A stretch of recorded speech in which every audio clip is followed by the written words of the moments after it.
Hello and welcome to the RSGPodcast episode something or other. We don't even do numbers anymore. Nope. I do just because I have to keep things organized somewhat, but tonight we are going to discuss TRIGGLYPUFF. Yeah, TRIGGLYPUFF. TRIGGLYPUFF, That's which, internet knows it, man. if you don't know what that is, you're in for a treat, kind of, because we kind of know what it is. Well, We watched the video, and now we're experts per internet, so... yeah, Yeah, that's enough for Yeah. we've done enough research to equal at least 5 minutes us. Yeah. between all three of us. Mm-hmm. I would say, maybe So more. boom, right there, handled. Yeah, What else? Let's see. Game of Thrones. Game of Thrones. Yeah. Roads, yeah. We'll talk a little bit about Hearthstone, Some developments in the old Game of Thrones. Hearthstonian. Hearthstonian. Yep. I think that's about it. Next week, though, we'll have more to talk about with Captain America. That's right. Civil War. Yes. We are going to see Captain America: Civil War on Sunday. Right. So we can talk a little bit about our predictions for that What we movie. think's gonna happen in Civil War. Yeah. How it's gonna all break down. I am curious. Yeah, there's a lot of possibilities. So, yeah. I am curious. But yeah, so we'll just jump right into it and get started here. I'm gonna put this microphone right here. Put it right Probably there. like spiking all crazy. Probably. Yeah. So TRIGGLYPUFF. Let's just jump right into that. Right. So, There was a UMass recently had some conservative speakers show up, and they were having a panel about free speech. And the conservative speakers are generally people who are sort of anti-feminist for the most part. So there was a protester who showed up. Big surprise. Yeah, and she became a famous internet meme overnight because she's overweight, and she was very vehemently and actively yelling about the hate speech. she was extremely animated. Yes, very animated about it. And so the internet has nicknamed her TRIGGLYPUFF, which is a combination of trigger and jigglypuff. TRIGGLYPUFF. Yes. And for those of you who don't know, Jigglypuff is a Pokemon who is also fat and fluffy. Yeah. So, lady's just going crazy at a free speech thing, saying that, like, I guess they shouldn't be allowed to have free speech. According to her. I guess she's anti-free speech now, Apparently. but only if it's hate speech that she defines as hate speech. Okay. So, if she hasn't defined it as hate speech, then it's not hate speech, right? Truth. She can be as anti-whatever she wants, as long as no one makes her angry. And it's just sort of this thing that's been going around colleges a lot lately, feels like, where there's been a lot of people who demand a safe space at college, and Yeah. I always sort of felt like that's the opposite of what college is supposed to do. Right. Elementary school is supposed to be safe. Right. College is supposed to You're supposed to grow and challenge yourself and see new things and you have new experiences that you've never had before. It's not supposed to be a safe space. No, absolutely Well, I not. feel like the safe space that they're mainly referring to is the ability to be at college and not get raped. You know? Yeah, Not in some ways. Not always. I understand. Some people take it a little bit further. Yeah, a lot of, and I think they've taken it a lot further lately, and I think that's some of the issue that a lot of, because that doesn't sit well with a lot of people. No, not at all. You know, there was recently a sit-in at the administration building at Ohio State as well Really? for the same thing, Yeah. and the people at Ohio State were like, "It's cool, you can be here until 6 in, but after that we're moving you out because people work here and they'll be showing up at about 7." And we don't want you here yelling at them while they try and do their jobs. So that's that. We don't negotiate with terrorists. Yeah, that's because that's Ohio State is boss Step off. in regards to Well, that.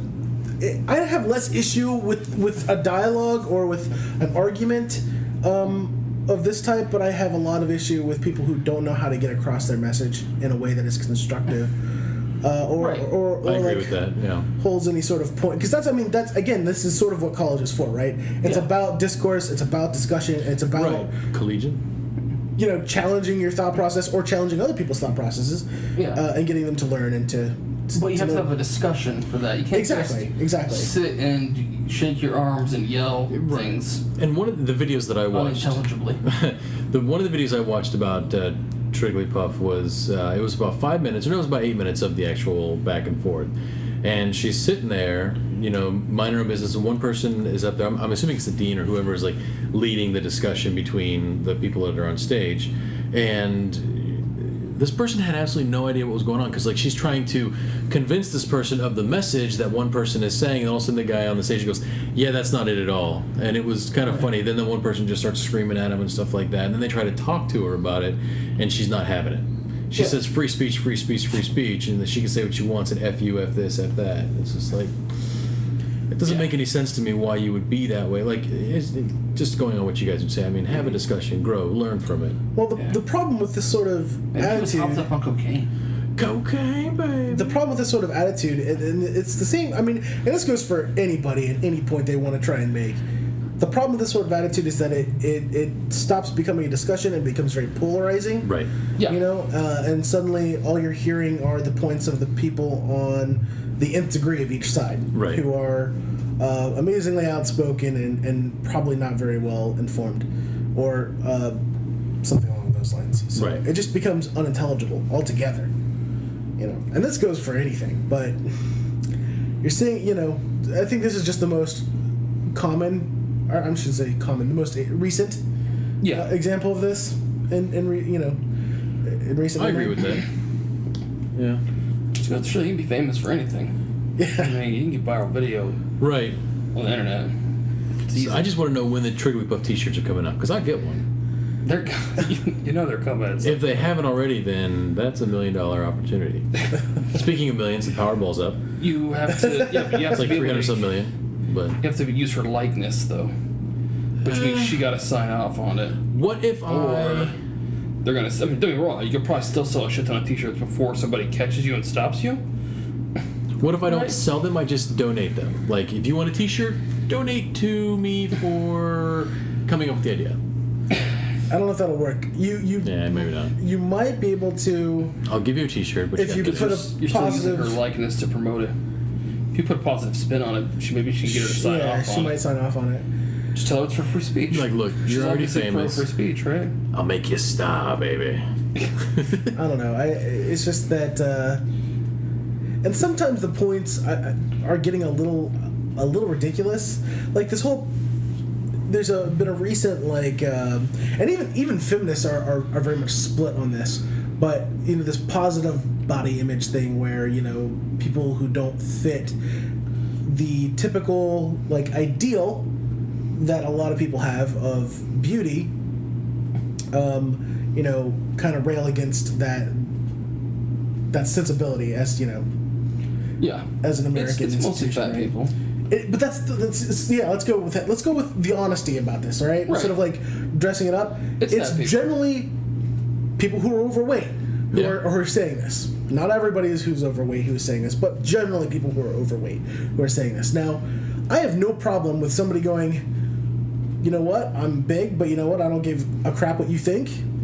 But at the same time, you have to realize that you're not healthy.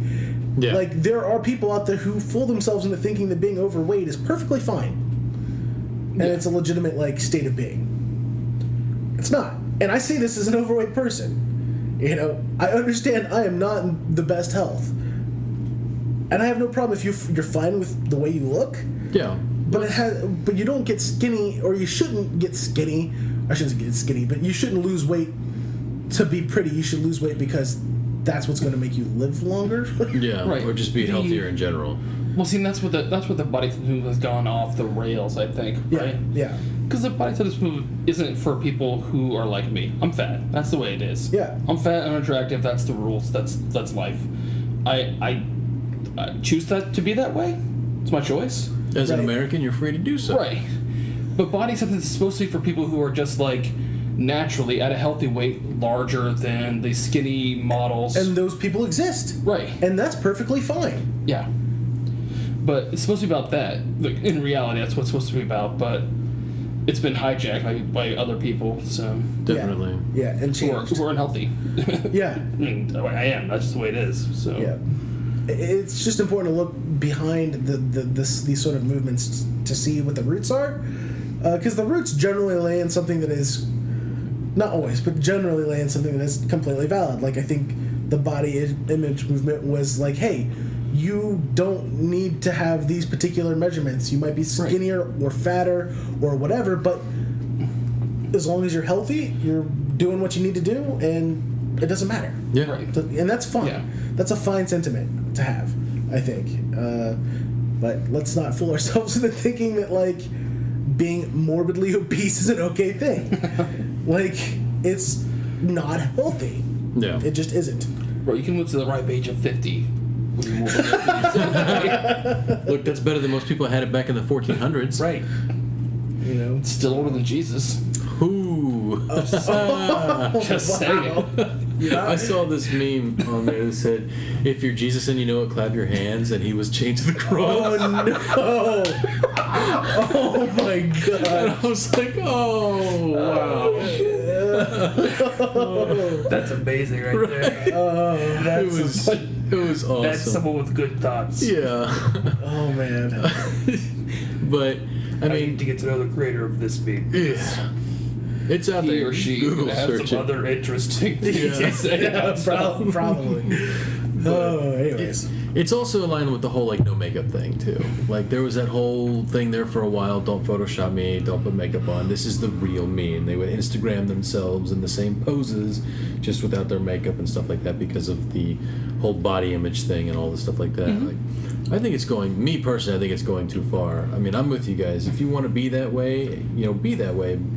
But it's like, I don't understand why they have to make such a big deal and make me feel like I have to care about why they feel they should have a body image. I mean, is that bad for me to say? No, it's because the message isn't even really for, like, it's really even for you. True.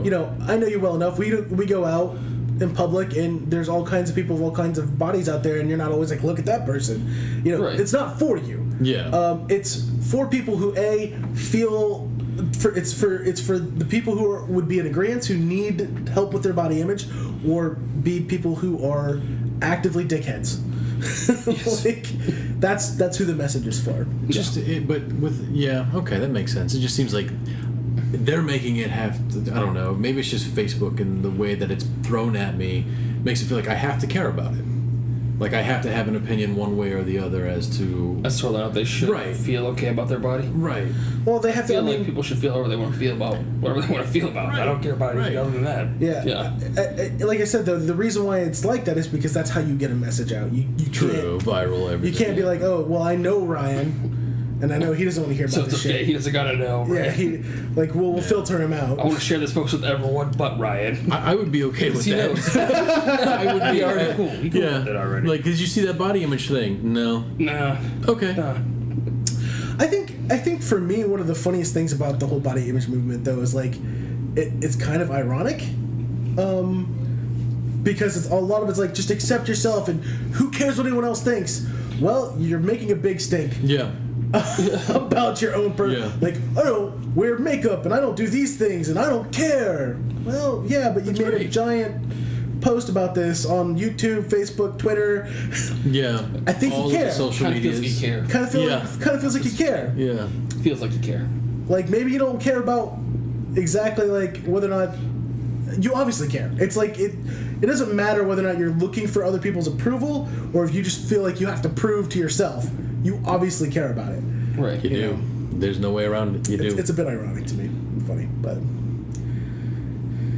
Anyway. Yeah. I think, and this is actually one of these things that I don't think as men we could ever grasp completely.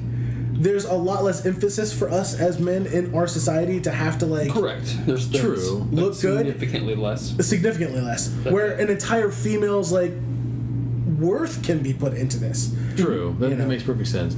I mean, to an extent, though, it is pushed upon guys as well. I mean, a lot of people are citing magazines like Men's Health, where they're constantly showing you different ways to make yourself get these washboard abs and be all super worked out. Yeah, but nobody's... That's the comparison, but, like, to me, I don't get that. Like, to me, it's like, I read this because I want to learn, that's an interesting workout that I'll never do because I'm lazy. I mean, right. But...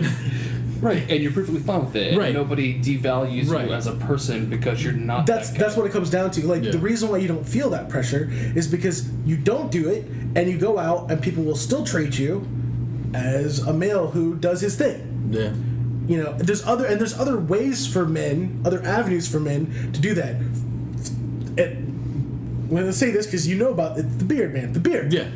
Like, that's something you care about. Yeah, it is. And people, because of your beard, will treat you differently. They do. Because they think you're fucking scary. Well, it's funny you should mention that because, like, when I was working at Brooks Edge, which is one of the locations of the employment I just about gave out, but anyway. He's all like, what? Yeah, I take that back, but I can't. But anyway, there was a time, like, I've got long hair. Everyone on the internet sounds like Brooks Edge. I know, right? They're like, oh, this guy sounds like... All the people on the internet who also used to work there. I know. Are listening to this right now. But, they would get out of my... Like, I cut my face, or not my face, I cut my beard off, and I shaved my head. I cut my face off. Yeah, and so I look like just your average jack-off, right? So... Come on, bro. You don't look that good without a beard.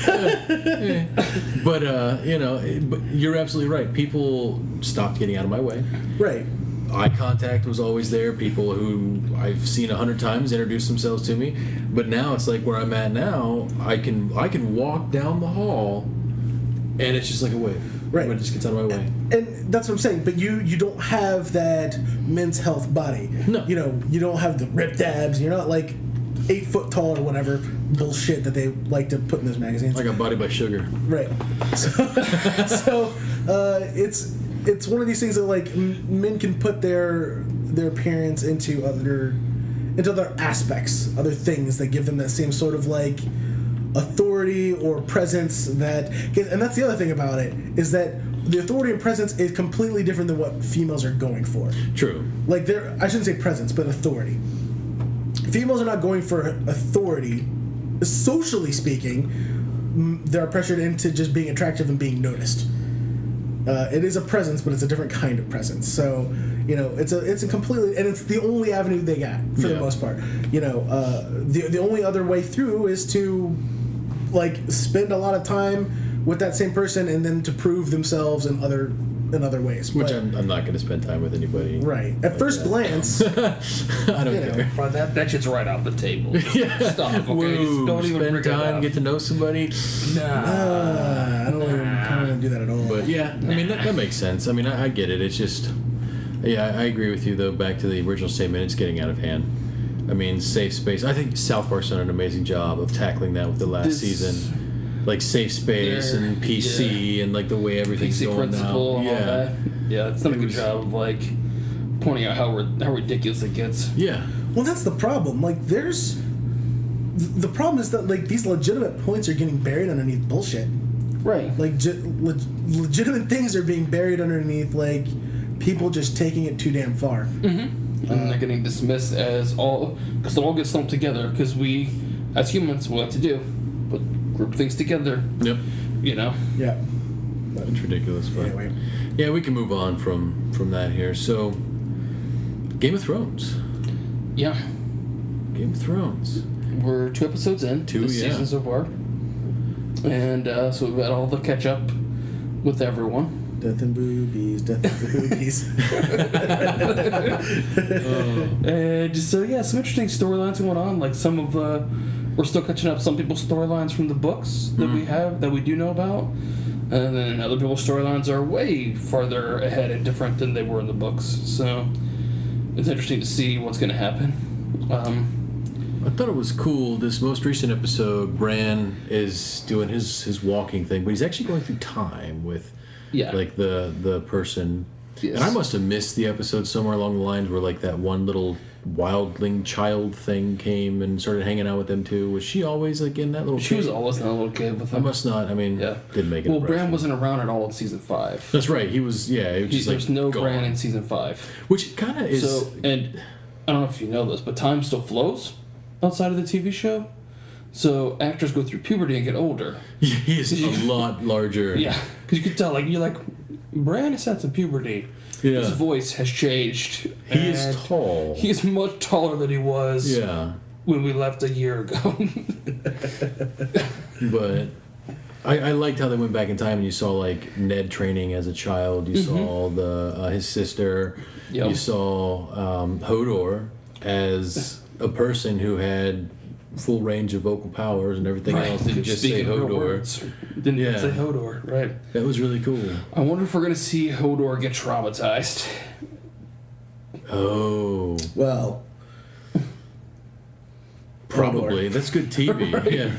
I'm just saying, I wonder if we're gonna have to see Hodor get traumatized to why he only says Hodor all the time or whatever. We should have a Hodor episode. Which just Hodor. Hodor. Yeah. Hodor. So, so yeah, that'll be interesting to see what goes on with that. You know, Christian Nairn is actually the guy who plays him. Christian Nairn is actually a DJ. Really? He actually spins his own techno. Oh. He actually leads the Rave of Thrones. Nice. That's amazing. Genius. Yeah. They tour around like every once in a while after the season or whatever. They'll come. That's go around, awesome. hit the clubs around the countries, whatever, like in Europe and America. I wonder if it's any good. Rave of Thrones. Probably some like Euro, like trip hop. Almost certainly something like that. He's European, so right up your alley. In other words, Ryan. I like house. So but yeah, I thought that was fascinating. So I hear Jon Snow is unfortunately not permanently deceased. Not permanently deceased. He has given up on being deceased.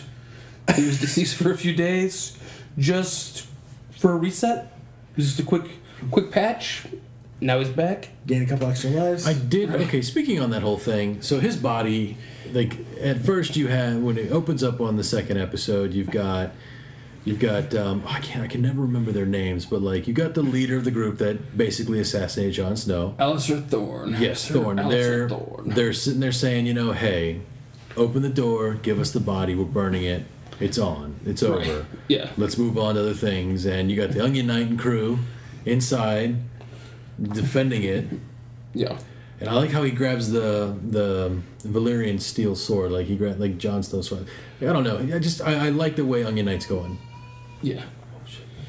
Davis is a pretty awesome character. Yeah. And I really like that they're developing him further outside of the Stannis storyline. Right. Because Stannis died near the end of last season. Yeah. Or may have died, may have not died. No one has confirmed. All I'm saying is we've brought it up twice this season that the Boltons cannot confirm that Stannis is dead. Right. What's really annoying about this show is that everybody knows it likes to play with your emotions, but it doesn't just play with your emotions. It also plays with your expectations. Yeah. And it plays with your tropes, because that's part of the reason why George R. R. Martin wrote it. Yeah. Because he wrote it to specifically destroy all these tropes or whatever and subvert them all and flip them and change them. Yeah. Because he's like, anybody can die. We can bring anybody back. Yeah. But anybody can also die. But we can bring them back. Yeah. What do you think is going to happen?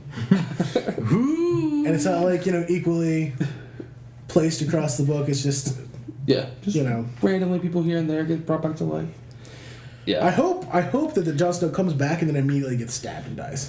Like the little kid just runs out and goes, "No!" Fucking Ollie. Yeah. Do you know there's a subreddit that's just called R Fuck Ollie? Really? Yeah. They show people really love to hate Ollie. Is he kind of a dickhead?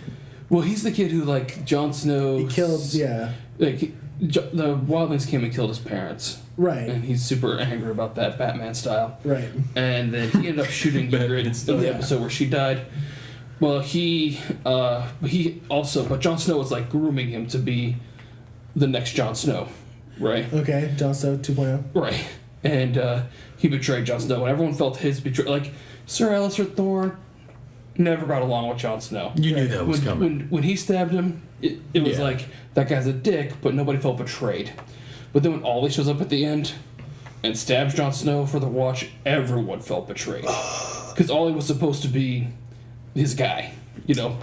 Jon was like helping him out, teaching him things, keeping him safe, doing all the being like a mentor figure for him. And the guy's all like, no, fuck you.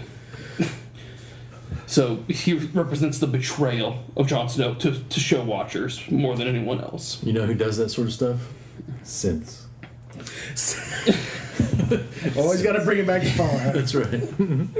But it was interesting. I thought you said Siths. Oh, Siths? Like from Star Wars. Yeah. And I was like, always got to bring it back to Star Wars. Yeah. Okay. But it was good though because you see Melisandre, who's obviously shaken about her faith. Right, after Stannis got whooped on. Yeah. And after she burned that child to death. Mm-hmm. Yeah. And then Stannis still got whooped on. Yeah. And then she was like, oh, maybe I shouldn't have burned a child. Maybe that was a bad thing to do. But then Maybe Onion Knight's like, things. I don't care about your reservations about this. Go bring my dude back. Right. He's literally like, I've seen a demon come out of your vagina. Yeah. Go try something. Yeah. I know you know magic. You maybe believe in magic because I saw a demon come out of your vagina. Also, jumping south to the Red Keep, you see where, the Marcella, her body's on display. Yeah. Much like the father Tywin. Yep. And like Joffrey. Right, and Joffrey, yeah. And Mother wasn't allowed. Yeah. Not allowed to go into the Sept. Yeah. Because the Church Militant is really ramping up we're just fucking in charge. You can't do anything about it. To the point where they were ready to throw down with the Kingslayer. Yeah. Like, they had spiked clubs and everything. It was if cool. Jaime had his right hand... Street gang style. He'd have taken that shit, I think. Oh, yeah. He'd have taken that. Now, I didn't watch last season. Is he getting any good with his left hand? No, not especially. Dude. They had a whole buddy cop with him and Bronn and Dorne last season. And he's not horrible. But he's no king. He wasn't fighting 12 people or how many people there were. Nah, he wasn't that good. Shame. But I don't see that Sept on the High Sparrow. I don't see him making it out of this season. No, I think Jaime's going to get killed at some point. But we did see a lot of Sir Robert Strong as well. Yes, we did. Who is the undead Queen's champion? Yeah. Yeah, the undead mountain. The mountain. He's brought back to life too. Like, that actor is just massive. Gigantic. Yeah, like there was a great scene actually where the queen comes down, Cersei comes down to go to the funeral or whatever and go to like see her daughter being laid out on display or whatever, and there's like a bunch of Lannister guards there who are like, I'm sorry, we can't let you go, and Robert Strong is like standing there with her, and you see the Lannister guards are like, we're sorry, we can't let you go, please. Don't get mad and make that giant man kill all of us. Yeah. Because you can see they're just like, you can see how tense they are. Just like, every that time guy's he gonna moves. fuck us all up. If he goes, we're dead. We're all dead. That guy will kill every one of us. You know? Yeah, if I remember correctly, Lyanna Headey herself is not a small person. No. She's pretty tall. Yeah. And he just towers over her.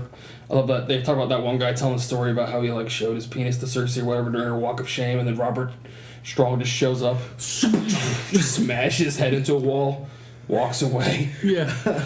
It was great.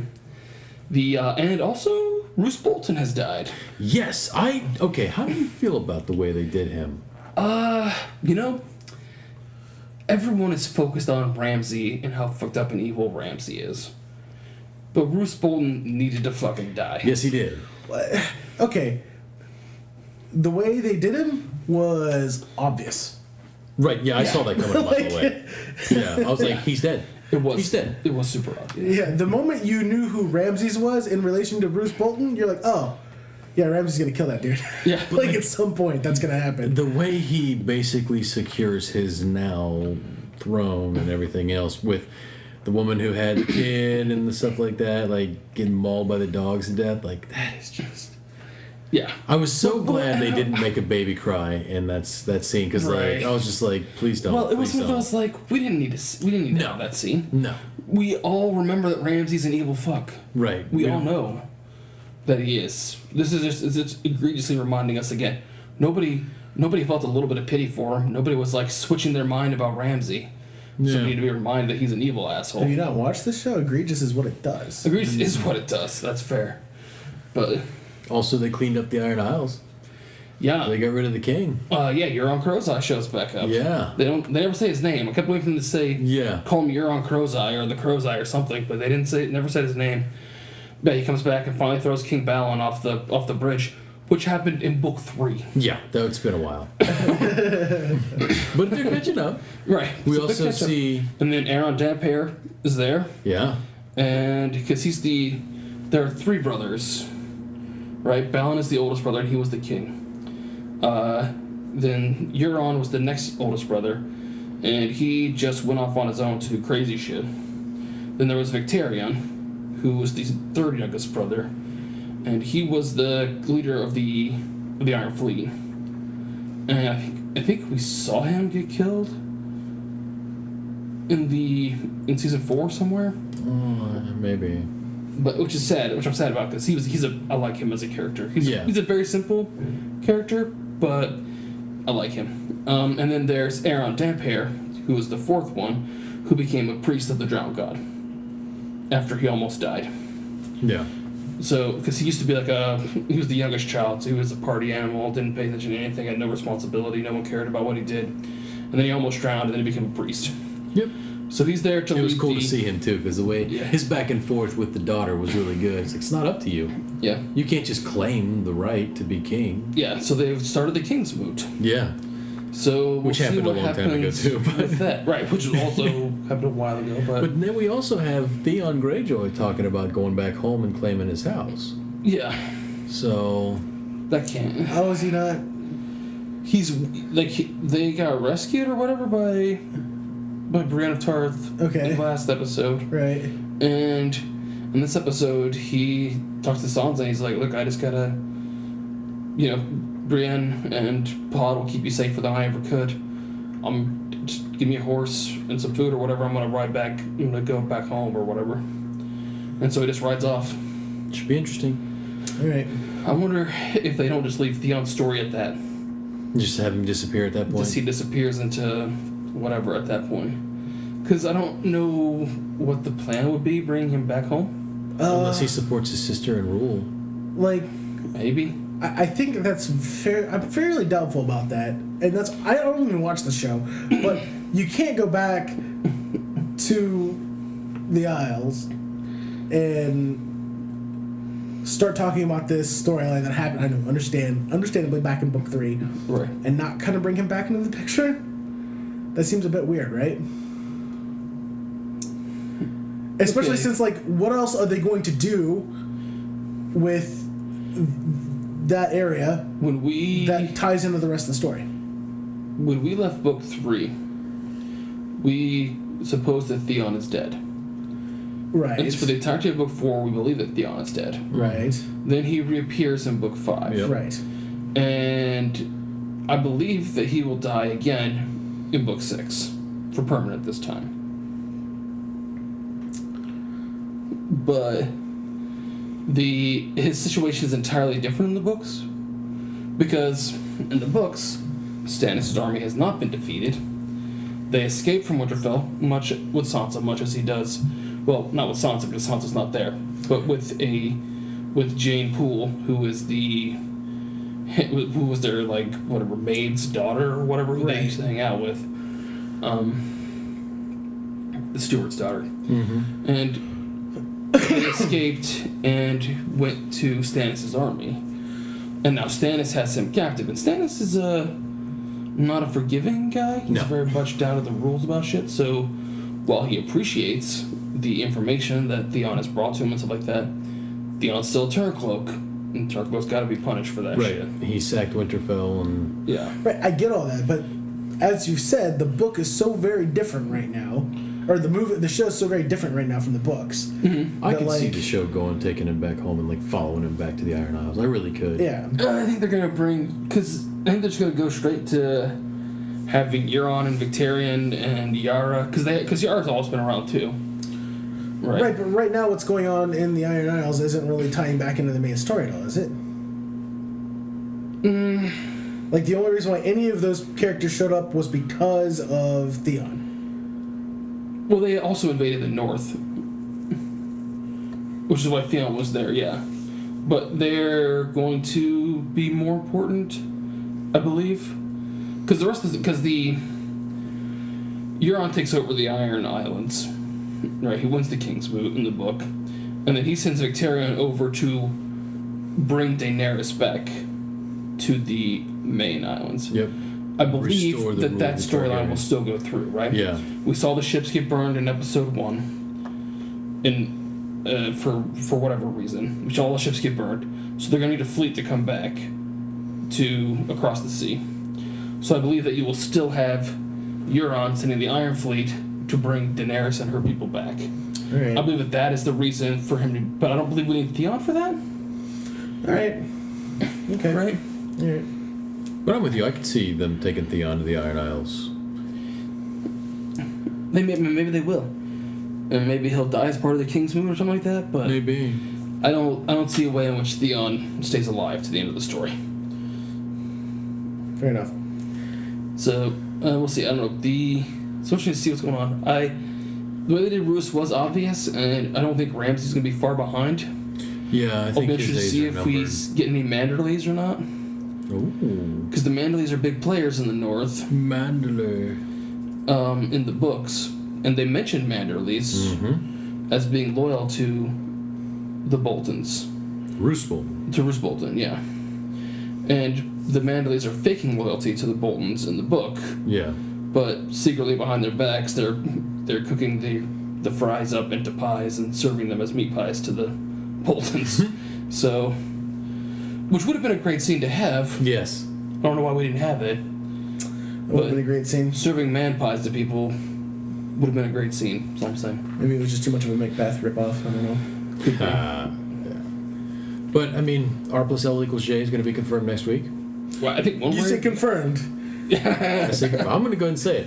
All right. I think there's no way they don't confirm it Right. at this point. Right. But yeah, we did get a preview, and that was for me, that was the most exciting thing of last week's episode. Because we all knew Jon Snow's coming back. Roose getting stabbed was like a bit of like, oh, Okay. all right, that's how we're doing. But I felt the same way when they stabbed Prince Doran, and basically it just imploded the entire Dorne storyline last episode. Yeah. I was like, oh, all right, that's how they're doing it. And then they stabbed Roose, and I'm like, oh, okay. They're just going ahead and advancing things on, like moving things forward. Yeah. You know, bringing things further to a chaotic point where they have to explode and something come out at the end. But the most exciting part for me was to see the short scene that you see at the end where young Ned and his crew roll up to the Tower of Joy, and Arthur Dane standing there with his 2 people, and they speak the words, you know, like, so this is where so it begins or whatever, and Ned's like, no, this is where it ends, and then they fight, and it looked like it's gonna be a pretty good fight scene from the preview, so that's what I'm looking forward to. Finally see if my letter math is correct or not. We can move on from that. What else did we want to talk about? We were going to talk about Hearthstone, but we've been going on for a bit. I think we can go ahead and wrap it up. We can talk about Hearthstone later. All right. Well, yeah, we're about 38 minutes. Yeah, we're good. We're good. So, well, thanks for coming out. Leave feedback on what you guys thought about Game of Thrones, stuff like that. Leave feedback on what you guys feel about Captain America, Civil War coming up. We're going to see that. So check us out at RSGPodcast.com. That's where you can get, links to everything from there. Facebook, Random Subject Generator, Twitter at RSGPodcast, both Stitcher and iTunes at RSGPodcast.com. We're going to be on Podbean soon, which I didn't realize there were so many podcast sites. It's ridiculous. But I shouldn't be surprised. Yeah. But so thanks for coming out. You guys have a good night.